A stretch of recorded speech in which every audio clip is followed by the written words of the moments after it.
All right, folks, here's another part of a Toyota Tundra 5.7 liter V8 where we was getting crank but no start. You know, constantly. Now, in the previous video, yes, I did change the spark plugs, got a new battery, cleaned the air sensor, did quite a few things. And once I did the spark plugs, yes, it did start up. But a day later, it went right back to the same nonsense of. Now, here's the other thing I found. I actually had to take it to the dealership. I tried not to. Turns out, as you can see right here, I have a rollback tonneau cover. Watch. Sometimes it'd be the most simplest of things that it will blow your mind what's causing you a problem. Because I got this tonneau cover, as you can see here, this is the canister. When it rains or whatever, water goes in there and then it drains out through these two tubes right here. Turns out the problem that I was getting, I'm going to show you right here. Water wasn't draining out of there properly. It was clogged up.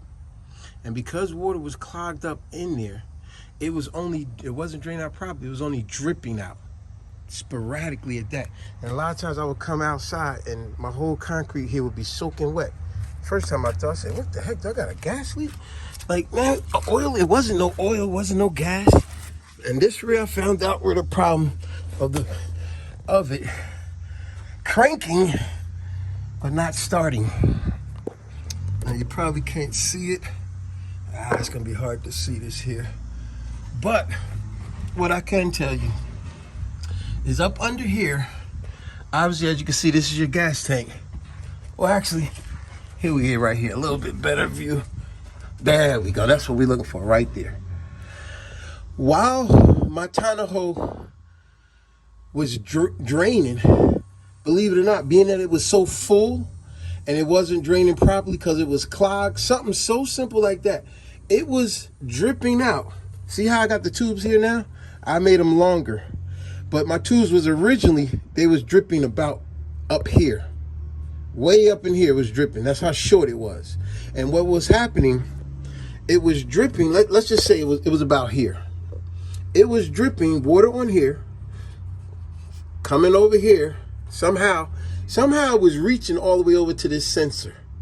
And when it was reaching to that sensor, the water that was dripping, depending on how I parked my truck and how it's leaning, when I would reverse it, you know, my driveway leans towards this side. And so now the water was dripping because the vehicle's leaning towards that side, and it was touching this sensor constantly. So that's the crazy thing. What was happening was in the morning, it was never starting. But in the evening and night, it would start. But even when it would start, I would drive it. Sometime it would be fine. Sometime it would, and that's because it was drying out, but it was, in the morning, it was wet from dripping all night. But in the day, after the hot day and all that, it'll dry out and this will be fine. So now I took it there. Now I know for someone else, if you're having that simple problem, it was because this fuel pump module was getting wet. Now, maybe some of you guys or gals may use your trucks if you're going through deep waters and all that stuff. If this thing gets wet, remember, it's water resistance, but it's not waterproof. So sometimes it may be that simple thing, this module getting wet, and that is preventing your fuel pump from pumping efficiently. It'll pump sporadically, as some would say, intermittent starts at times. So maybe that'll help some of you guys. Sometimes it's this, if you get this wet, and that's what was happening to me. All right, folks, problem solved here. I'm gonna explain it in clear detail that'll be very helpful to you guys. So when I say problem solved, yes, fortunately and unfortunately, but fortunately, it has been solved. Now watch this, let me explain all this thing to you. As you know, in the previous video, I cleaned out the throttle, I cleaned the air sensor, got a new battery, made sure the simple things such as my tank cap was tight and closed. None of that worked. Changed all the spark plugs, none of that worked. So like I said, the last thing I try not to do is go to the dealerships, because we are all too familiar how they will double, triple, quadruple charge you. And that's just what happened. Unfortunately, this is the unfortunate part. I had to take it to the dealership. But the fortunate part for any of you watching and listening to this video, learn from my mistakes. Remember the old saying, how it goes, a wise man learns from their mistakes, but an even wiser man learns from another person's mistakes. Now, here's what was the problem all along. It was because of my tonneau cover, retractable cover. It was not draining properly. And because it was not draining properly, it was leaking onto the fuel pump module. Now remember, I even changed the fuel pump in the vehicle. That didn't make it start. So because it was dripping on that fuel pump module, that's why I was having intermittent starts. It wasn't starting in the morning because it was wet all night, but then because it was hot late in the day, it would dry out, then it would start. But watch this. This is the part that really pisses me off. Like I said, I try not to go to the dealership. I went on Amazon. Look right here. I found that fuel pump module, $140 right here. You see that? I found another one, $107. You see, it's ridiculous, right? I found one as low as $55.89. And of course, you always want to make sure it fits your vehicle. But here's the part that really pisses me off, like I said, fortunately and unfortunately. Fortunately, Toyota got it fixed and now it's back working fine. Unfortunately, they did exactly the reason why I don't like taking to the dealership. You see what these fuel modules cost?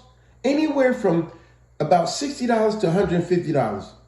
Toyota charged me $1,000+, but I had a coupon that brought it down to $900. So they charged me about $750 for labor for a unit that I could have done myself. But unfortunately, I never thought it was the fuel pump module because we changed the fuel pump itself. We thought it'd be fine. All it was this little module. Now, don't be worried saying, oh, this might be something you can't do. You don't have to be an electrician. It is a simple connection. You could do it yourself and save a lot of money. Remember, learn from someone else's mistakes. In this case, me. Learn from my mistakes. If you're a person that goes through deep waters, somehow your vehicle got wet, or maybe because of the tonneau cover like mine, some way your vehicle's getting wet, check that fuel pump module before you take it to the dealership and they overcharge you like they did me. Because it was that simple. Something that simple. I did all them other things and those wasn't a problem. None of them at all. Fuel pump wasn't a problem. The new battery, I didn't need a new battery. The throttle did need to be clean. Spark plug probably was fine. The air sensor was probably fine. All along it needed a fuel pump module, which is anywhere from $60 to $150. Could have did it myself and saved myself about $750. You see how the dealerships, they always way overcharge you for something. This is ridiculous. So, hey, much respect to y'all. Learn from my mistakes and do it yourself.